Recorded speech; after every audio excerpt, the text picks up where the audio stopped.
Bonjour, mesdames et messieurs, bienvenue dans ce flash d'information. Alpha Condé est à Abidjan depuis hier pour une visite de travail et d'amitié de 72 heures.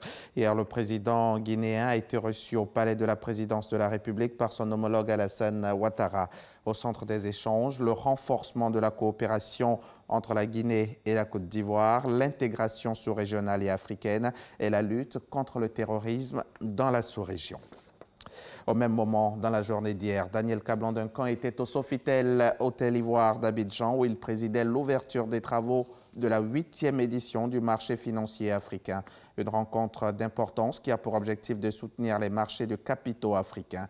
La 8e édition du séminaire dénommé « Bâtir les marchés financiers africains » a pour thème « Le capital humain, un pilier de la compétitivité des marchés de capitaux ». On parle santé à présent. Le 6e congrès des chirurgiens d'Afrique francophone a eu lieu cette semaine en Côte d'Ivoire. Lors de la rencontre, les médecins et spécialistes des disciplines chirurgicales ont évoqué l'utilisation d'implants en chirurgie. Les précisions de Salima Toudia.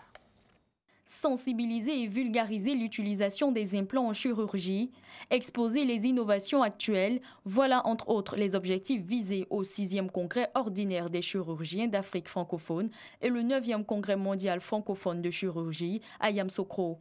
Médecins et spécialistes des disciplines chirurgicales ont évalué la pratique de la vidéochirurgie en Afrique.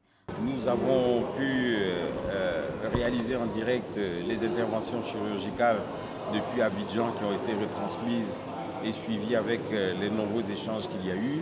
Nous avons pu faire plus de 100 communications scientifiques. Nous avons aussi participé à des tables rondes, dont l'une par exemple très intéressante sur la transplantation hépatique.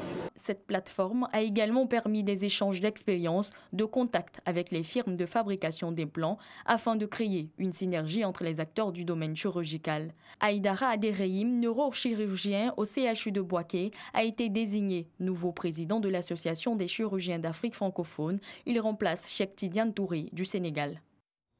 La vaste opération antiterroriste menée depuis début mars dans l'est du Burkina Faso a des répercussions sur les pays voisins, notamment le Togo.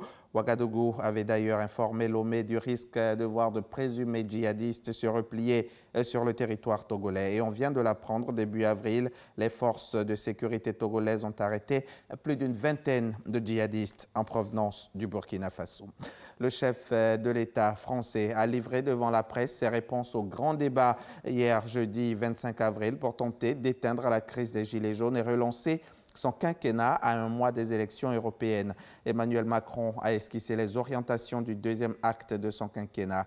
D'entrée, Emmanuel Macron a affiché sa volonté de regagner le cœur des Français, voulant rebâtir un projet humain. Selon lui, la crise des Gilets jaunes l'a transformé. Une phrase assortie d'un mea culpa. J'ai donné le sentiment d'être dur, parfois injuste, et je le regrette. Le président a ensuite détaillé ses mesures avec le mot d'ordre d'humanité pour contrer l'arrogance que beaucoup lui ont reproché au long de la crise des Gilets jaunes. Dans un clip de candidature diffusé sur Internet, l'ancien vice-président de Barack Obama se pose en défenseur des valeurs américaines face à Donald Trump. Sa candidature a fait réagir le président américain, mais aussi la gauche du Parti démocrate qui ne la voit pas d'un bon œil. Il s'agit de Joe Biden. Donald Trump a déjà trouvé un surnom pour son 20e rival démocrate. Bienvenue dans la course, Joe l'endormi, a-t-il tweeté juste après l'annonce de candidature de Joe Biden. Au Sri Lanka, le bilan des attentats de dimanche a été largement revu à la baisse, avec désormais 253 tués au lieu de 359 comme annoncé. Une des mesures d'exception mises en place à la suite de ces actions a été le blocage de Facebook et de WhatsApp dans le but d'éviter la propagation de fausses informations et les affrontements communautaires. C'est la fin de ce flash. On se retrouve tout à l'heure à 13h pour le point complet de l'actualité.